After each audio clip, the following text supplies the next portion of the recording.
was saved. If you want God to touch your body, it's time to get on board. If you want God to touch your finances, it's time to get on board. If you want God to touch your life, if you want God to bring revival, it's time to get on board. He's given us His whole word, ways that we can live our life, ways He wants us to live our life, and all we've got to do is get on board. Like I said, I'm not going to be long. Sister Sheila, if you'll come to the music. If we could all stand.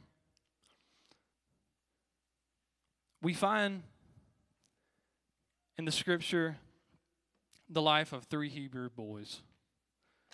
3 boys that had once lived at home in a stable environment where they got up, they went to work, they went to school, whatever they had going on. Life was peachy, life was good. Life was how most of our lives are.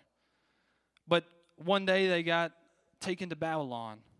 They lived somewhere they wasn't supposed to be. They lived in a new environment. And we find as King Nebuchadnezzar, he sent out a decree. When the music starts playing, I'm going to need you to bow down and worship the idol. And I think that for Shadrach, Meshach, and Abednego, if they hadn't properly prepared, if they hadn't spent that time away from their family, spent that time away from their church, spent that time away from everything they knew, all the routines, all the schedules, everything that felt comfortable to them. When the time came and the music started playing, I'm afraid if they wasn't properly prepared, they would have bowed down and worshiped. But they didn't. They stood in the gap. They stood in the distance saying, you know what? I may be different.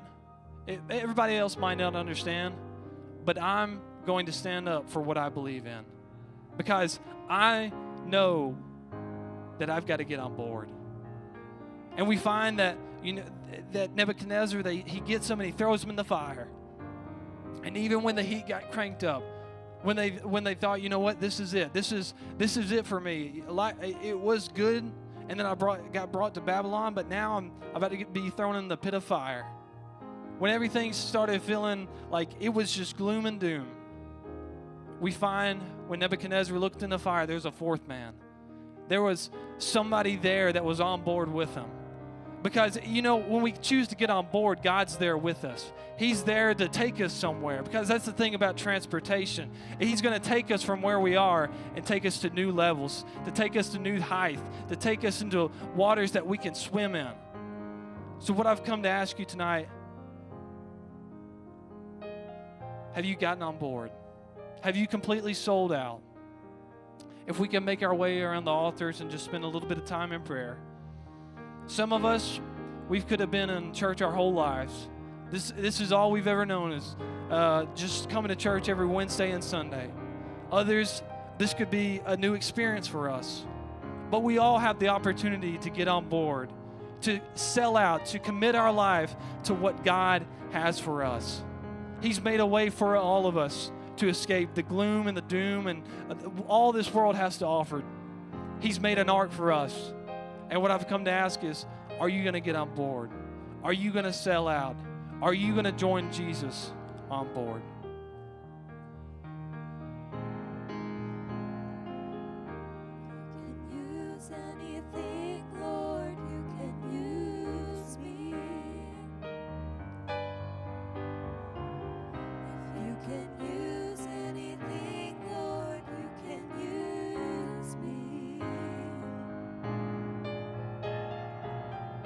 Take my hands, Lord, take my feet.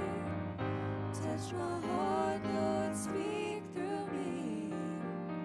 If you can use anything, Lord, you can use me. If you can use anything, Lord, you can use me. You can use anything, Lord, you can use me.